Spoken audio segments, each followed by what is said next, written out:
तो फ्रेंड्स, आज का हमारा टॉपिक है भौतिक प्रदेश। भौतिक प्रदेश के बारे में हम हिमालय और प्रायद्वीपीय पठार और विशाल मैदान के बारे में पहले पढ़ चुके हैं, जिनका लिंक वीडियो का लिंक डिस्क्रिप्शन में मिल जाएगा आपको। और जो बचे हुए तीनों और बचे हुए हमारे भौतिक प्रदेश, वो हम इस वीडियो में पढ़ लेंगे।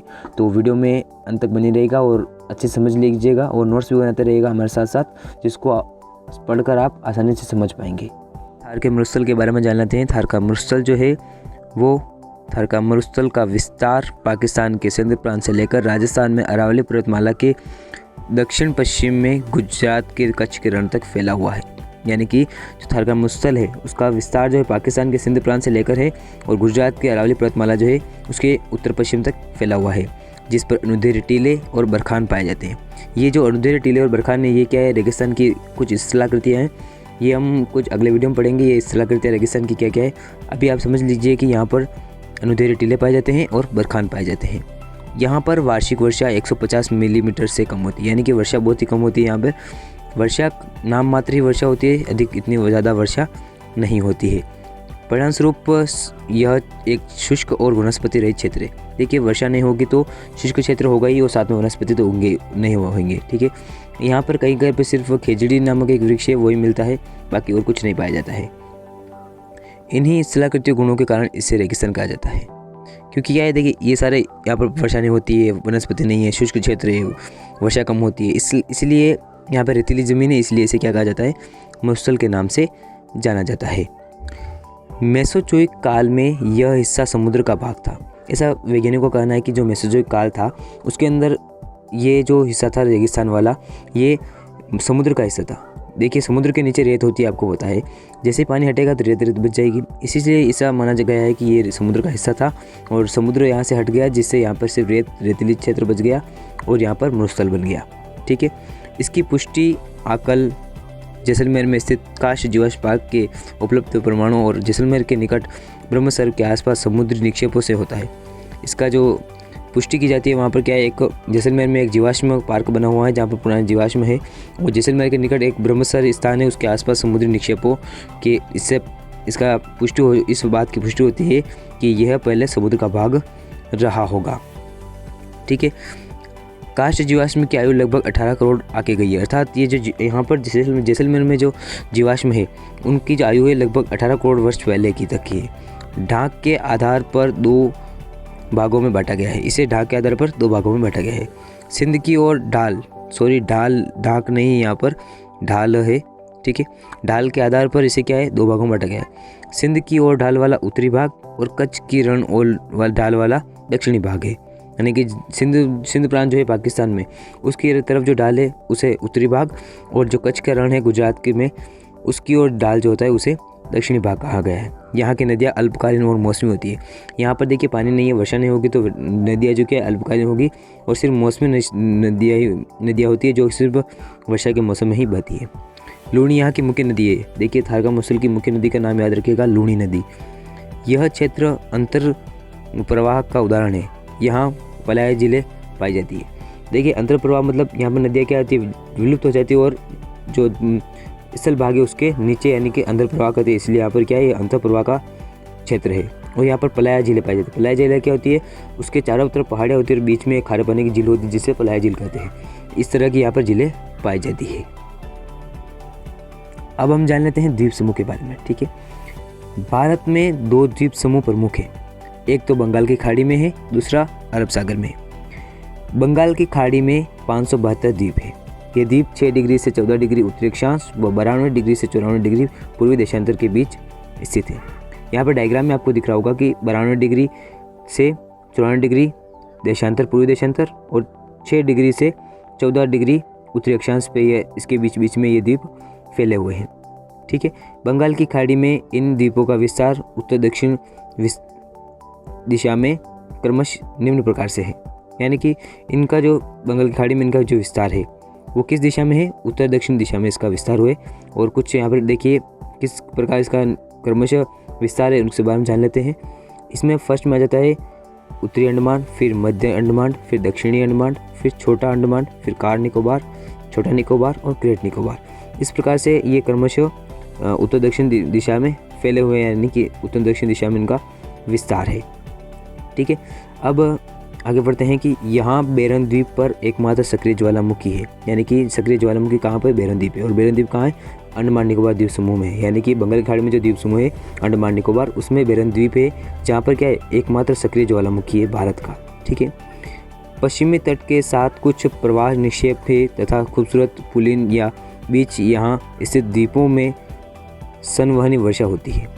देखिए, इसको मैं आपको समझा देता हूँ कि यहाँ पर जो पश्चिमी तट है वहाँ पर उसके तट में क्या है, तट के आसपास पुलिन है। पुलिन का मतलब बीच, बीच तो आपने देखे होंगे, तो बीच है। और यहाँ पर संवहनी वर्षा होती है। संवहनी का मतलब होता है जैसे ही मतलब डेली वर्षा हो जाती है, कभी कभी मतलब लगातार वर्षा होती ही रहती है। भाप बन के ऊपर गया पानी, वापस वहीं पे वापस बढ़ जाएगा, तो इससे वर्षा को संवहनी वर्षा कहते हैं। ये जो संवहनी वर्षा होती है वो विषुवत रेखीय जो क्षेत्र होता है वहाँ पर अधिक होती है। ठीक है।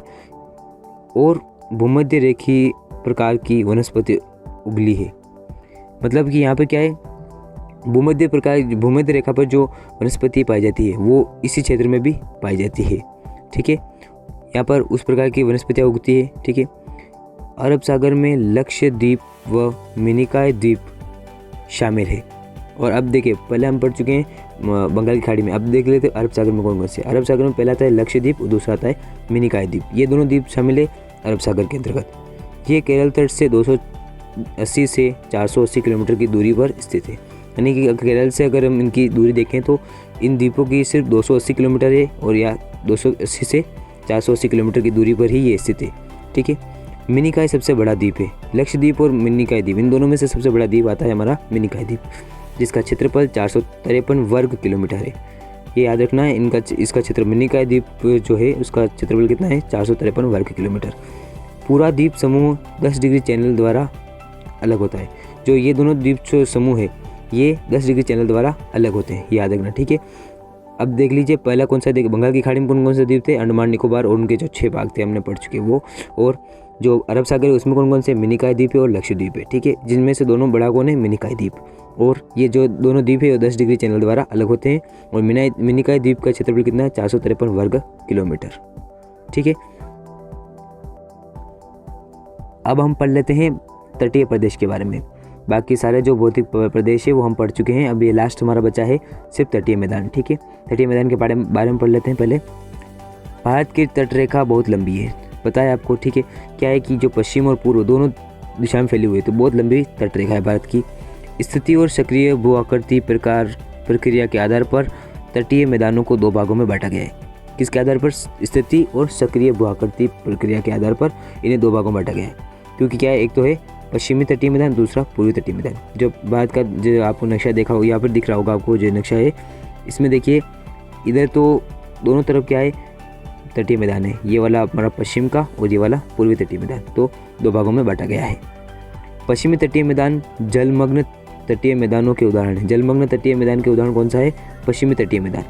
पश्चिमी तटीय जो मैदान है वो जलमग्न तटीय मैदान जो है उनके उदाहरण। जलमग्न मतलब जल में डूबा हुआ है थोड़ा बहुत, मतलब अब गोवा में देखा होगा, गोवा में बीच क्या है, बीच बने हुए हैं, तो यहाँ थोड़ा उसका भाग क्या है, पानी में डूबा हुआ जलमग्न है। तो इस प्रकार के जो जलमग्न तटीय मैदान का उदाहरण कौन सा है, पश्चिमी तटीय मैदान। ऐसा विश्वास है कि पौराणिक शहर द्वारका जो किसी समय तट पर मुख्य भूमि पर अवस्थित था, अब पानी में डूबा है। यानी कि जो पहले ये जो द्वारका था वो भी पश्चिमी तट के इधर ही था, यानी गुजरात के आसपास में था। तो क्या हुआ कि ये जो पहले क्या था, एक स्थल था, लेकिन अब क्या है, पानी में डूब चुका है, यानी जलमग्न हो चुका है द्वारका। जलमग्न होने के कारण पश्चिमी तटीय मैदान एक संकीर्ण पट्टी मात्र है। जो जलमग्न है, यानी कि ये मैदान तो लंबा था, लेकिन आधा जो जलमग्न हो चुका है, यानी कि जो आधा पश्चिमी तट है वो जलमग्न हो चुका है, जिसलिए क्या है, संकीर्ण है, मतलब सकड़ा हुआ है, यानी कि पतली पट्टी के समान ही है। किसके तुलना में, पूर्वी तट की तुलना में ये है, पश्चिमी तट जो है वो सिर्फ एक पट्टी के समान है। ठीक है। और पत्तनों और एवं बंदरगाह के विकास के लिए प्राकृतिक परिस्थितियाँ प्रदान करता है, यानी कि यहाँ पर बंदरगाह और पत्तन बनाने के लिए प्राकृतिक जो भी परिस्थितियाँ चाहिए वो सभी यहाँ पर उपलब्ध है पश्चिमी तट पर। यहाँ के मुख्य बंदरगाह कालांडा, JLN जवाहरलाल नेहरू, नवार शाह, मार्गो गामो, कोचीन, मैंगलोर आदि। ठीक है। ये सारे यहाँ पे क्या है, बंदरगाह स्थित है। ठीक है। यहाँ के प्रमुख बंदरगाह है ये। अब देख लेते हैं आगे। गुजरात से लेकर केरल तक पश्चिमी तटीय मैदान के निम्न भागों में बांटा गया है। ये जो गुजरात से लेकर केरल तक ये पश्चिमी तटीय मैदान है, ठीक है। और इसे कुछ भागों में बांटा गया है, उनके बारे में हम जान लेते हैं। नोट्स बनाते रहिएगा आप साथ साथ में। देखिए, पहला आता है गुजरात में कच्छ व काठियावाड़ तट, महाराष्ट्र में कोंकण तट, कर्नाटक व तथा केरल में मालाबार तट। इस तट पर बहने वाली नदियाँ डेल्टा न बनाकर ज्वार नद बनाती है। देखिए, जो गुजरात में वहाँ पर कौन सा है, कच्छ व काठियावाड़ तट है, महाराष्ट्र में कोंकण तट है, कर्नाटक और केरल में मालाबार तट है, ठीक है। यहाँ तक पूरे तट फैले हुए हैं, ठीक है। और यहाँ पर जो नदियाँ होती है वो डेल्टा नहीं बनाते हुए ज्वार नद मुख बनाती है। देखिए, जो बंगाल की खाड़ी में जो भी अपना जल विसर्जित करती है नदियाँ, वो डेल्टा बनाती है। और जो भी अरब सागर में अपना जल विसर्जित करती है वो क्या बनाती है, ज्वार नद मुख बनाती है। और जो यहाँ की जो पश्चिमी तट है वो किस साइड में है, अरब सागर की तरफ है, इसलिए यहाँ पर नदियाँ क्या बनाती है, ज्वार नद मुख बनाती है, ठीक है। इसका मध्यवर्ती भाग संकीर्ण व उत्तर व दक्षिणी भाग चौड़ा है। जो ये हमारा पश्चिमी तट है, इसका क्या है, जो मध्यवर्ती भाग है बीच का भाग, वो क्या है, संकीर्ण मतलब सकड़ा भाग है, यानी कि पतली पट्टी के समान है। लेकिन जो उत्तर व दक्षिण का भाग है वो क्या है, चौड़ा भाग है, ठीक है। ये चौड़ा भाग है। अगला देख लेते हैं, मालाबार तट की विशेष शिलाकृतियाँ। मालाबार तट जो है वहाँ पर एक विशेष आकृति है कयाल, जिसे मछली पकड़ने और अंत स्थानीय नौकायान के लिए प्रयोग किया जाता है। मालाबार तट है, वहाँ पर एक झील है, कयाल झील। इसके किसे क्या नाम है इसका, कयाल, यहाँ पर दिया हुआ कयाल झील, ठीक है। यहाँ पर क्या होता है, मछली पकड़ने के लिए काम किया जाता है और नौकायान, जहाँ पर यहाँ पर प्रसिद्ध नौकायान भी होती है, ठीक है। जो किस में कराई जाती है, कयाल झील में कराई जाती है। केरल में प्रतिवर्ष प्रसिद्ध नेहरू ट्रॉफी वल्लामकाली नौका दौड़ का आयोजन उन्नामदा यानी कि कयाल में किया जाता है। मतलब क्या होता है, यहाँ पर हर वर्ष प्रतिवर्ष नेहरू ट्रॉफी एक नौकायान होती है, यानी कि नौका दौड़ होती है, जिसका आयोजन कहाँ होता है, कयाल झील में ही होता है। और यहाँ पर प्रसिद्ध झील कौन सी है, कयाल झील, याद रखिएगा, जहाँ पर नेहरू ट्रॉफी नौकायान या नौका दौड़ होती है, ठीक है। आगे समझ लेते हैं हम थोड़ा तटीय मैदान के बारे में और समझ लेते हैं हम। देखिए, पश्चिमी तटीय मैदान की अपेक्षा पूर्वी तटीय मैदान चौड़ा है और उभरे हुए तट का उदाहरण है। यानी कि यहाँ पर वो जो था वो उसकी तुलना में, यानी कि पश्चिमी तट की तुलना में पूर्वी तटीय जो मैदान है वो क्या चौड़ा है, लेकिन जो पश्चिमी तटीय मैदान था वो क्या सकड़ा है और जलमग्न तट का उदाहरण है। लेकिन ये कौन सा उदाहरण है, उभरे हुए तट का उदाहरण, यानी कि यहाँ पर जो जलमग्न तट नहीं है, यानी कि ज़्यादा पानी में नहीं डूबा हुआ है ये वाला मैदान, ये चौड़ा भी है और क्या है, उभरे हुए तट का उदाहरण है, ठीक है। पूर्वी तटीय मैदान की नदियाँ डेल्टा बनाती है। मैंने आपको बोला था यहाँ पर क्या है, पूर्वी तटीय मैदान जो है वो बंगाल की खाड़ी की तरफ है, इसलिए वहाँ पर जो नदियाँ विसर्जित करती है वो डेल्टा बनाती है। डेल्टा और ज्वार नद मुख क्या है, ये हम अगली वीडियो में पढ़ेंगे।